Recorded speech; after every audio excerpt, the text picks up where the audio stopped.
The colony ship Prometheus Dawn screamed to the frozen atmosphere of Arati's Prime like a dying star. Inside the cargo bay, Administrator Theron gripped the emergency railing as metal shrieked and tore around him. Red emergency lights painted everything in blood. Hull breach in sections 4 through 9, someone shouted over the chaos. Theron watched the temperature readings plummet on his wrist display. -100 degrees outside. -120. The numbers dropped like stones into dark water. Through the shattered viewport, he could see nothing but white. Endless white ice and howling wind. The impact threw him against the wall. His shoulder cracked hard against metal. Then silence. The terrible, crushing silence after disaster. Theron pulled himself up. His breath came out in clouds of frost. Around him, 23 survivors stumbled through the wreckage. 23 out of 147 souls. He wanted to scream. He wanted to weep. Instead, he activated his command tablet with shaking fingers. "Sound off," he said. His voice came out steady. He hated how steady it sounded. The survivors called out their names. Engineers, medical staff, security officers, a few colonists who got lucky. Theron's eyes found emergency supplies scattered across the broken deck.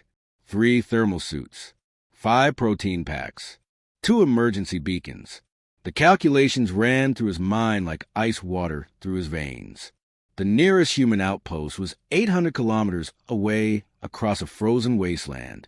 The planet's surface temperatures would kill an unprotected human in minutes. The storms that raged above would tear apart anyone caught outside without proper gear. They had 3 thermal suits, 23 people. "We need to assess injuries," Medical Officer Sarah Park said. She was already moving to the survivors, her scanner flickering in the dim light. Theron watched her stop beside the storage lockers, watched her face go pale. She looked at him, just looked, and he knew. Theron found the baby in Locker 7. The impact had torn the section apart, but somehow the emergency pod had held. Somehow the tiny infant inside still breathed. His parents had secured him there before the crash. His parents whose bodies now lay crushed beneath a collapsed bulkhead 30 meters away. The baby couldn't have been more than 6 months old. His face was red from crying. His tiny fists waved in the air. Dark eyes stared up at Theron with complete trust. The name on the pod read Marcus Chun. "He won't survive the journey," Park said quietly. She stood beside Theron, her voice hollow. "Even if we carry him, the cold will kill him before we reach the beacon. Infants can't regulate their body temperature. The suits won't fit him. The thermal blankets will only delay the inevitable." Theron felt something die inside his chest. There has to be a way. There isn't. Park's hands trembled. "I've run the numbers. If we slow down, protect him, we all die. The storms are getting worse. We have maybe 6 hours before the next system hits. If we're caught outside..." She didn't finish. She didn't need to. Around them, the other survivors watched, waiting, judging, hoping he would make the decision so they wouldn't have to. Theron looked at the 3 thermal suits, at the 23 people, at the baby who had no idea his world had just ended. "Find caves," he said finally. "Somewhere sheltered from the wind." They found a cave system half a kilometer from the crash site. The ice walls gleamed like glass in their flashlight beams. It was still freezing, but at least the wind couldn't reach inside. At least the child wouldn't die hearing the screams of the storm. Park wrapped Marcus in every thermal blanket they could spare. She activated a small heating unit beside him, though everyone knew it would only last a few hours. She placed 3 days' worth of formula beside him, though everyone knew he couldn't feed himself. She did these things with tears freezing on her cheeks. "I'm sorry," she whispered to the baby. "I'm so sorry." Theron was the last to leave. He stood at the cave entrance and listened to Marcus cry. The sound echoed off the ice walls, growing louder, more desperate. The baby didn't understand why the warm arms had put him down, didn't understand why no one came when he called. "Sir, we have to go," someone said behind him. Theron turned away. Each step felt like walking through concrete. Behind him, Marcus's cries rose higher, more frantic. The sound followed him across the ice until distance and wind finally swallowed it. In the cave, Marcus Chun screamed into the darkness. His voice grew weaker. His tiny body shivered despite the blankets. The heating unit hummed its temporary comfort. And deep below, something ancient heard his cries. 3 kilometers beneath the frozen surface, Kervith stirred from his meditation. The sound reached him through the ice itself, traveling through crystal and stone like ripples through water.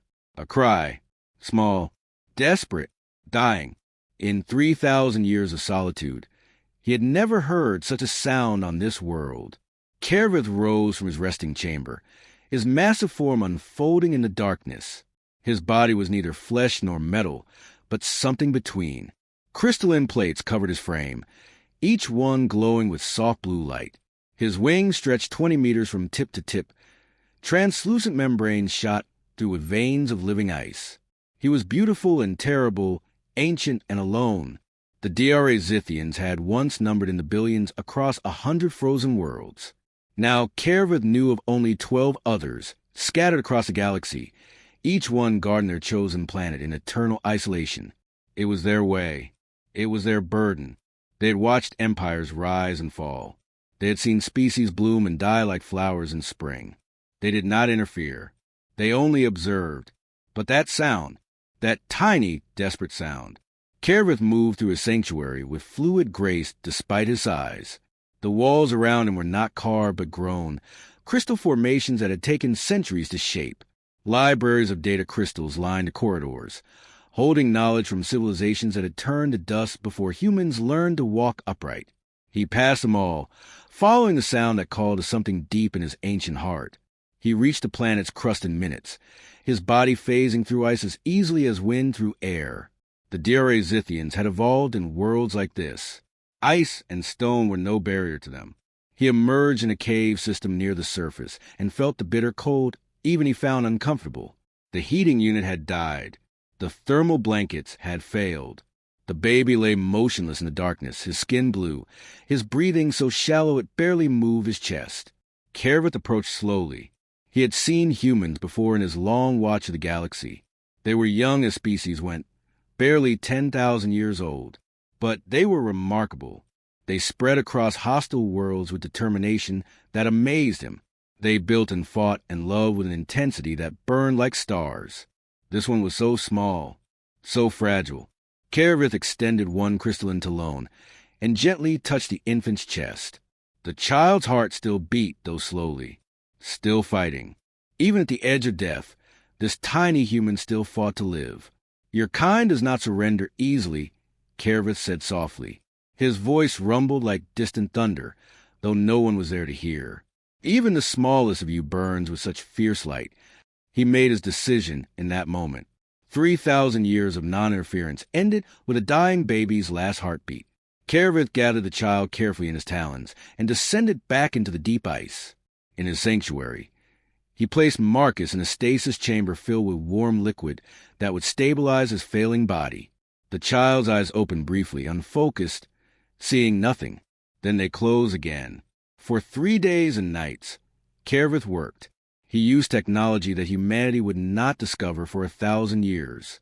He synthesized nutrients that would feed the growing child. He created atmospheric regulators that would keep the temperature perfect for human biology. He grew crystalline implants, no larger than grains of sand, that would help this human body survive in a world never meant for it. On the 4th day, Marcus opened his eyes and cried for food. Kervith felt something he had not experienced in centuries. Joy, pure and simple joy. He fed the infant with formulas synthesized from his own databases on human biology. He held the small creature against his crystalline chest, sharing warmth, and felt the baby relax. Tiny fingers grasped at his talons with surprising strength. "You are far from your home, little one," Kervith said. "Your people left you here to die. Perhaps they had no choice. Perhaps they did. It matters not now. You live. You will continue to live." He carried Marcus through his sanctuary, showing the glowing walls and floating data crystals. The baby stared with wide dark eyes, taking in wonders that no human had ever seen. "I will call you Kaelmar," Kervit decided. In my language, it means flame in the frost, because that is what you are, a small warm light in this endless cold, a life that refuses to be extinguished. Marcus made a small sound, perhaps approval, perhaps simply hunger. Kervit looked at the child and understood that his long isolation had ended. He would teach this human. He would raise him. He would show him what it meant to survive with honor. The last guardian of Varadi's prime was no longer alone. 16 years passed in the ice like water flowing beneath a frozen river. Marcus Chun grew from infant to young man in a world of crystal and light. Raised by a dragon who taught him the secrets of the galaxy. On his 16th birthday, Marcus stood in the training chamber, his breath steady despite the exertion. His body had changed over the years. The crystalline implants Kervit had given him glowed faintly beneath his skin, visible as pale blue lines along his arms and chest. His eyes carried the same glow when he concentrated. Frost formed naturally on his skin in patterns that shifted and moved like living things. He was faster than any normal human, stronger.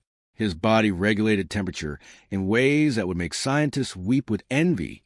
He could survive on the surface of Varadi's prime for hours without protection. But he was still human, still mortal, still alone. Again, Kervit commanded from his observation platform. Marcus launched himself at the training construct, a holographic opponent that moved with impossible speed. He ducked, rolled, struck with precision that came from years of practice. The construct dissolved under his attack. 3 more appeared instantly. Marcus fought them all, his movements fluid and efficient. When the session ended, Marcus collapsed against a crystal wall, sweat freezing on his skin. Kervit descended from his platform, his massive form seeming to flow rather than walk. "You have grown strong, Kael'mar," the dragon said. "Stronger than most humans could ever become." "But still human," Marcus replied. "Still the only one of my kind on this entire planet." Kervit settled beside him, his crystalline body radiating gentle warmth. "You wonder about them. Your people.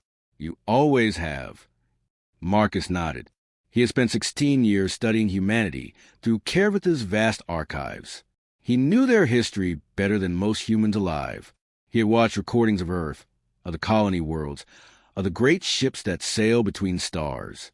He had seen humans at their best and worst. "Show me again," Marcus said quietly. "Show me what happened." Kervit's eyes dimmed with sadness, but he activated the holographic display. The cave appeared around them, exactly as it had been 16 years ago. Marcus watched himself as an infant, wrapped in failing blankets, crying into the darkness. He watched the survivors walk away, watched them make the choice that saved their lives and ended his. They had 23 people in 3 thermal suits, Kervit explained, as he had explained 100 times before. The mathematics were cruel, but simple. You would have slowed them down. You would have died anyway. Perhaps they all would have died trying to save you. "I know the logic," Marcus said bitterly. "I've run the calculations myself. But logic doesn't make it hurt less." "No," Kervit agreed. "It does not." Marcus stood and walked to the archive chamber. He pulled up files on human expansion, on the wars they fought, on the colonies they built. Humanity was thriving out there among the stars, growing, spreading, living their lives while he existed in frozen isolation. "Do you regret it?" Marcus asked suddenly. "Saving me? Breaking your people's law of non-interference?" Kervit was quiet for a long moment. "I regret nothing. You have brought purpose to my existence, Kael'mar. You have given me something I did not know I lacked. Family." The word hung in the air between them. Family. Marcus had no blood relatives that he knew of, no human connections. Only a dragon who had chosen to save him when his own species left him behind. "I don't know where I belong," Marcus admitted. "I'm human, but I've never met another human. I've learned from you, but I'm not Derazithian. What am I?" "You are yourself," Kervit said simply. "You are unique. Perhaps that is enough." Marcus was about to respond when an alarm chimed through the sanctuary. He rushed to the communication console, his fingers flying over controls he had learned to operate as naturally as breathing. A signal appeared on the display. A distress call. Human origin. There's a ship, Marcus said, his voice tight with sudden excitement and fear. A human mining vessel. They've crashed on the northern hemisphere. 12 survivors. Life support failing. Kervith moved beside him, reading the data. They have perhaps 6 hours before their oxygen runs out. The nearest human rescue is 3 days away. Marcus stared at the signal. His first chance to meet his own kind. His first opportunity to see if he could connect with the species that had abandoned him. His hands trembled slightly. I have to go, he said. I have to help them. They may not accept you, Kervith warned. You are not like them anymore. You may frighten them. Marcus met his father's ancient eyes. Maybe, but I can't let them die. That would make me no better than those who left me. Kervith nodded slowly. Then we prepare, and we hope your humanity sees past your differences. The ice storm raged across the northern wastes like a living thing, hungry and cold. Marcus moved through it, as if he were part of the wind itself. The crystalline patterns on his skin glowed brighter in the extreme cold, and his eyes shone like blue stars in the white darkness. He had traveled for 3 hours across terrain that would kill any normal human in minutes. The crashed mining vessel lay half buried in a glacier, its hull torn open like a broken egg. Marcus approached carefully, his enhanced hearing picking up voices inside. Frightened voices. Desperate ones. He knocked on the hull. The voices went silent. I'm here to help, Marcus called out. I received your distress signal. Who are you? A woman's voice answered. Cautious. Suspicious. There's no rescue team scheduled. No human outpost within range. I live on this planet, Marcus said. I know that sounds strange, but I can help you. Your oxygen will run out soon. Please let me in. After a long pause, the emergency airlock hissed open. Marcus stepped inside, frost falling from his clothes. The interior lights flickered on, and he found himself facing 12 humans. They stared at him with expressions ranging from shock to horror. Marcus understood why. His eyes glowed with internal light. Crystalline patterns traced across his visible skin like living tattoos. Frost formed and melted on his shoulders in constant motion. He looked human, but also something else. Something other. Were you? A man demanded, raising a plasma torch like a weapon. His name tag read Jenkins. I'm human, Marcus said calmly. My name is Marcus Chun. I was left on this planet 16 years ago when a colony ship crashed. I survived. A woman stepped forward, her captain's insignia clearly visible. She had sharp eyes and gray streaks in her dark hair. I'm Captain Sarah Volkov. You're saying you survived on Varadi's Prime for 16 years? That's impossible. This planet has no human habitation. I had help, Marcus admitted. He pulled out a portable device from his pack, one that Kervith had created, but we can discuss that later. Right now, I need to stabilize your ship's life support. May I? Volkov studied him for a long moment, then nodded. Do it. We have maybe 4 hours of oxygen left. Marcus moved to their damaged systems and connected Kervith's device. The technology was far beyond anything the miners had seen, but it worked. The life support systems hummed back to life. Fresh air began circulating through the ship. Where did you get that technology? Volkov asked, watching him work. From my father, Marcus said simply. He's not human. He's Durazithian. Durazithians are extinct, Jenkins said, his voice dripping with suspicion. Everyone knows that. They died out thousands of years ago. One of them saved my life, Marcus replied. Raised me, taught me. He lives in the deep ice. The miners exchanged glances. Some looked frightened. Others looked disgusted. Jenkins looked angry. So you're saying an alien raised you? Jenkins spat. You've been living with aliens, learning from them, becoming like them? He saved my life when my own species left me to die, Marcus said quietly. There was no anger in his voice, only fact. Volkov held up a hand, silencing Jenkins. Can you guide us to safety? Our ship won't fly again, and the rescue team is 3 days out. I can take you to shelter, Marcus said. A place where you'll be safe and warm, until rescue arrives. But we need to leave now. Another storm is coming, and this one will be worse. They gathered what supplies they could carry. Marcus led them out into the ice, following paths only he could see. The miners struggled with the cold despite their thermal gear. Marcus barely noticed it. As they walked, Volkov fell in step beside him. "Marcus-chun," she said thoughtfully, "there was a colony ship disaster 16 years ago. The Prometheus Dawn. It crashed on Varades Prime. 12 survivors made it to the emergency beacon. They were hailed as heroes. 23 survivors," Marcus corrected softly, "before they decided an infant wasn't worth saving." Volkov's face went pale. "You were that baby, the one they left behind."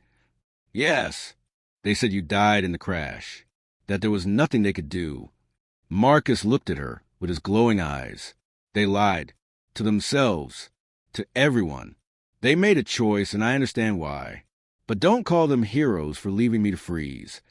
Behind them, Jenkins muttered something about alien lover and contaminated. Marcus pretended not to hear, but his jaw tightened. The storm hit an hour into their journey.